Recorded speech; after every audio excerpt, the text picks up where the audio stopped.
इस एपिसोड की शुरुआत में हमें बेलुओ कैपिटल को दिखाया जाता है, जो कि बहुत ज़्यादा बड़ी होती है। तभी जो लिंग लैंगी होती है वो भी वहाँ पर आ जाती है और बोलती है कि ये लो, हम लोग बेलुओ की कैपिटल में आ चुके हैं। जिसे देखकर जो वांगजे होता है बोलता है कि ये तो बहुत ही ज़्यादा बड़ी है। जो सुनकर जो लिंग लैंगी होती है वो बोलती है, ऑफ कोर्स ये बड़ी होगी क्योंकि ये कैपिटल है। इसके बाद जो लिंगलैंगी होती है वो वांगजी से बोलती है कि ये जो बेलुगो कैपिटल है वो पूरे हुआ नेशन में सबसे ज़्यादा मेट्रोपॉलिटन सिटी है, और यहाँ के जो 7 किंगडम्स है उसमें से भी ये सबसे ज़्यादा मैजेस्टिक सिटी है। और वह बताती है कि पूरे वर्ल्ड में सबसे ज़्यादा फाइनेंस और पॉलिटिकल एक्सचेंज इसी कैपिटल में किए जाते हैं। इसके बाद जो वांगजे होता है बोलते हैं कि इस पैलेस को देखते हो कि इतना ज़्यादा शानदार दिखाई दे रहा है, साथ ही में यहाँ पर तो बहुत ज़्यादा क्राउड भी है। इसके बाद जो लिंगलैंगी होती है बोलती है कि 7 किंग से मीटिंग से पहले यहाँ पर जितने भी लोग हो वो लोग यहाँ पर केवल फन के लिए आए हैं। तभी जो वांगजे होता है किसी से किसी तरह भी इशारा करते हुए बोलता है कि वहाँ देखो क्या हो रहा है। तभी जब लिंगलैंगी उधर साइड देखती है तो हमें कुछ लोग दिखाई जाते हैं जो लोग की झगड़ा कर रहे होते हैं। इसके बाद जो वो लड़कियां होती हैं बोलती हैं कि आखिर तुम कैसे कह सकते हो कि जो साकुरा एम्पायर की जो प्रिंसेस है वो यहाँ पर इतनी अच्छे से आई हैं, और तुम बोल रहे हो कि वो अपने कैरियर से उतर के यहाँ से पैदल सिटी में एंटर करें। आखिर तुम लोग साकुरा एम्पायर की प्रिंसेस को ऐसे कैसे डिसरिस्पेक्ट कर सकते हो। जो सुनकर वो जो गार्ड होता है बोलता है, लेकिन हम इसमें कुछ भी नहीं कर सकते क्योंकि जो रूल्स हैं उन्हें हम बदल नहीं सकते हैं। इसके बाद उनमें से जो दूसरा गार्ड होता है बोलता है कि हुआ नेशन की टेरिटरी और यहाँ पर किंग से नीचे जितने भी लोग हैं वो यहाँ से पैदल चल कर जाएंगे। ये कर कर वो हमारे किंग को रिस्पेक्ट शो करेंगे। इसके बाद वो जो गार्ड होता है बोलता है कि आप प्रिंसेस को बोल सकते हैं कि वो यहाँ से बिना कैरेज से उतरे आगे नहीं जा सकती हैं। इसके बाद उसकी जो प्रिंसेस की मेट्स होती हैं वो उस गार्ड्स के ऊपर चिल्लाते हुए बोलती हैं, क्या तुम्हें साकुरा नेशन के कस्टम के बारे में नहीं सुना है कि जो अनमैरिड वुमेंस होती हैं वो ज़मीन पर बिल्कुल भी पैर नहीं रख सकती हैं।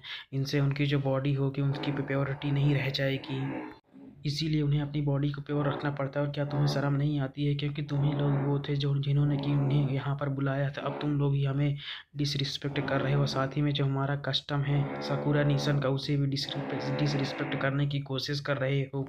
इसके बाद हमें दिखाया जाता है जो रिपोर्टर्स होते हैं वो गार्ड्स की ये बात सुनकर जो बोलते हैं कि जो हुआ नेशन वो कितना ज़्यादा डिसरीजनेबल है।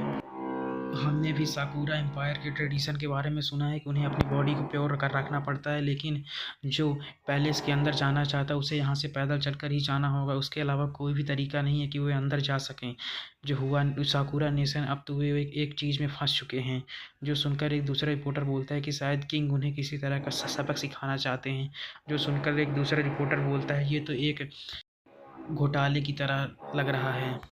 तभी हमें उन गार्ड्स को फिर से दिखाया जाता है जो कि बोलते हैं कि हमने सुना है कि जो साकुरा राष्ट्र का जो कस्टम है वो बहुत ज़्यादा स्ट्रिक्ट है, लेकिन जो हमारे हुआ नेशन के रूल्स हैं उन्हें भी हम हल्के में नहीं ले सकते। इसीलिए राजकुमारी आप कृपा करके नीचे आ जाइए। जो सुनकर उसकी जो मेड होती है बोलती कि आखिर तुम्हारी हिम्मत कैसी हुई, वो बोल ही रही होती तभी हमें वहाँ पर दिखाई एक कार आ जाती है, जिसे देख कर जो गार्ड्स होते हैं वो वहाँ पर अपनी रिस्पेक्ट शो करने लगते हैं। जिसे देख कर तो वो जो मेड होती है वो भी हैरान होती है कि आखिर कौन आ गया। तभी हमें कुछ लोगों की आवाज़ सुनाई देती है जो कि बोलती कि ये तो लगता है कि जो अर्ल किए हुए हैं वो ये उनकी फैमिली की जो प्राकृतिक चिन्ह है वो है। तभी उसमें एक दूसरा बंदा बोलता है, लेकिन ये लोग भी किंग के लेवल पर नहीं है, फिर भी आखिर ये लोग अपनी कार को यहाँ तक लेकर कैसे आ चुके हैं। इसमें से वो दोनों जो गार्ड्स होते हैं वो आपस में बोलते हैं, लेकिन हमने तो इसकी अनुमति बिल्कुल भी नहीं दी थी। तभी जो दूसरा गार्ड्स होता है बोलता है कि क्यों को यहाँ के रूल्स की बिल्कुल भी परवाह नहीं है। उसने जैसे ही महल में कदम रखा तो उसने जो महल का डोर है उसे वहाँ से उखाड़ कर फेंक दिया और डायरेक्ट अपनी कार के साथ यहाँ तक आ गया। और गार्ड्स की आवाज़ सुनकर वहाँ पर जो लोग होते हैं बोलते हैं कि हाँ, मैंने इसके बारे में सुना है, ये कुछ साल पहले की ही बात है। इसमें दूसरा बंदा बोलता है कि हाँ, तुम सही कह रहे हो। तभी उनमें से एक दूसरा बंदा बोलता है, इसी के बाद सीक्यू को कैपिटल से बाहर ट्रांसफ़र कर दिया गया है। तब से लेकर अब तक किसी ने भी उसे पैलेस में कार चलाने की रूम में रोकने की हिम्मत बिल्कुल भी नहीं की। और वो लोग बोलते हैं कि यहाँ तक कि वो कोई हाई रैंकिंग अर्ल भी नहीं है, लेकिन फिर भी वो अपने बचपन और किंग के चाइल्डहुड फ्रेंडशिप की हमेशा बखान करता रहता है, और इसी के कारण वो बहुत ज़्यादा एरोगेंट हो गया। और यहाँ तक कि उसे किसी भी तरीके के रूल्स की भी कोई परवाह नहीं है। तभी वो लोग बोलते हैं कि लेकिन अब जब किंग ने उनसे यहाँ पर सामान किया है तो लगता है कि जो मैटर होने वाला है वो बहुत ज़्यादा इंटरेस्टिंग है। इधर हमें कि लॉर्ड क्यू को दिखाया जाता है जो कि अपने कार के अंदर बैठे होते हैं। उन लोगों की इस तरीके की बात सुनकर वो मुस्कुरा रहे होते हैं। तभी इसके बाद हमारा सीन शिफ्ट पे उन्हीं दोनों मेट पे आ जाता है, जो कि बोलते हैं कि ये दोनों तो सच में बहुत ही ज़्यादा एनोइंग है। ये लोग क्या ये सच में हमारी प्रिंसेस को ह्यूमिलिएट करने की कोशिश कर रहे हैं। तभी हमें प्रिंसेस को दिखाया जाता है, जो कि उनसे बोलती है कि तुम्हें इतनी ज़्यादा गुस्सा करने की ज़रूरत नहीं है, ये कोई बड़ी बात ही नहीं है। और हमें उनसे देखने से ऐसा लगता है जैसे कि उनकी जो तबीयत है वो ख़राब लग रही होती है। तभी हमें दिखाया जाता है जैसे वो बोल रही होती हैं तभी उन्हें किसी की आवाज़ सुनाई देती है। ये हमें दिखाया जाता है ये कोई और नहीं बल्कि लिंग लैंगी होती है। बोलती है योर हाइनेस, कि आप मेरी कार में बैठना चाहेंगी। और इसके बाद जो लिंग लैंगी होती है वो अपना इंट्रोडक्शन देते हुए बोलती है कि मेरा नाम लिंग लैंगी है और मैं लॉर्ड कीवो की बेटी हूँ, और आपको किंग के बुलाने पर कि अपने कैरट से उतरने की बिल्कुल भी ज़रूरत नहीं है। आप यहाँ पर डायरेक्ट मेरी कार के अंदर आ सकती हैं। इससे आपकी जो ट्रेडिशन है वो भी बिल्कुल बरकरार रहेगा। और वो बोलती है कि तुम मेरे कार के अंदर चलकर इसमें पैलेस के अंदर एंटर कर सकते हो, इससे तुम्हारी जो ह्यूमिलेशन है वो बिल्कुल भी नहीं होगी। इधर हमारे मेरे मेन कैरेक्टर को दिखाया जाता है, जो कि इसको इस तरह बोलता देखकर बहुत ही ज़्यादा डर चुका होता है, उससे पसीने छूट रहे होते हैं। साथ ही में जो लिंग लैंगी होती है बोलती है कि बहुत सारे लोग आपको घूर रहे हैं, आपको जितना जल्दी हो सके उतना बहुत जल्दी डिसीजन लेना होगा, क्योंकि इससे दोनों नेशंस के बीच में डिप्लोमेसी हो सकती है। तभी जो उसकी मेट्स होते हैं बोलती हैं कि योर हाइनेस हमें यहाँ से चलना चाहिए।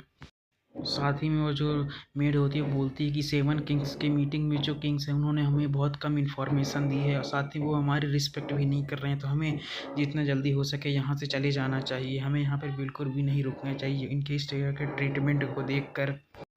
इसके बाद जो प्रिंसेस होती है उसे सिर हिलाते हुए इस चीज़ को मना कर देती हैं और बोलती हैं कि मैंने अपने फादर से वादा किया कि मैं उनकी मदद करूँगी। इसके बाद जो प्रिंसेस होती हैं वो लिंग लैंगियों का भी धन्यवाद करती हैं उन्हें अपने कार के अंदर आने देने के लिए। और साथ ही में वो जो प्रिंसेस होती हैं वो लिंग लैंग्वेज से बोलती हैं कि लेकिन मैं माफ़ी चाहूँगी कि मैं आपको परेशान कर रही हूँ। इधर हमारे मेन कैरेक्टर यानी कि वांगची को दिखाया जाता है, जो कि साकुरा की राजकुमारी को ही देख रहा होता है और अपने मन में सोचता है क्या क्या ये जो महक है ये साकुरा के फूलों की महक है। साथ ही में जो लिंग लैंगी होती है अपने ड्राइवर से बोलती है कि जब तक हम पैलेस के अंदर न पहुँच जाएं तब तक तुम गाड़ी को बिल्कुल भी नहीं रोकना। साथ ही में हमें रिपोर्टर्स को दिखाया जाता है, जो कि बोलती है कि हमें और भी ज़्यादा फ़ोटो लेनी चाहिए, क्योंकि जो साकुरा राष्ट्र की जो प्रिंसेस है उन्हें पैलेस के अंदर एंटर करने के लिए अर्ल कीवो के ग्लोरी का सहारा लेना पड़ा। और ये तो हमारे लिए एक बहुत ही ज़्यादा हॉटेस्ट टॉपिक की न्यूज़ बन जाएगी और आज से ये इंटरनेशनल हेडलाइन भी होगी।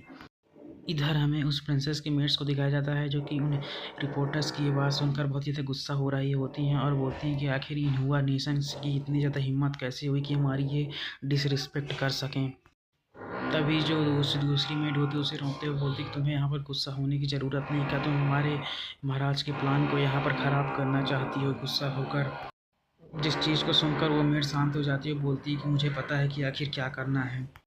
तभी हमें उन मेट्स को दिखाया जाता है, जो कि एविल स्माइल देखते हुए बोलते हैं कि तुम लोगों को जितना हंसना है हंस सकते हो, देखते हैं कि आखिर लास्ट में कौन हंसेगा, और जल्द ही हम भी देखेंगे तुम आगे कैसे हंस पाते हो। और इसी सीन के साथ जो हमारा एपिसोड होता है ख़त्म हो जाता है। और हाँ, अगर आपको वीडियो अच्छी लगी तो लाइक कमेंट सब्सक्राइब जरूर करें, और अगर अगले वीडियो के लिए वेट करें। Thanks for watching.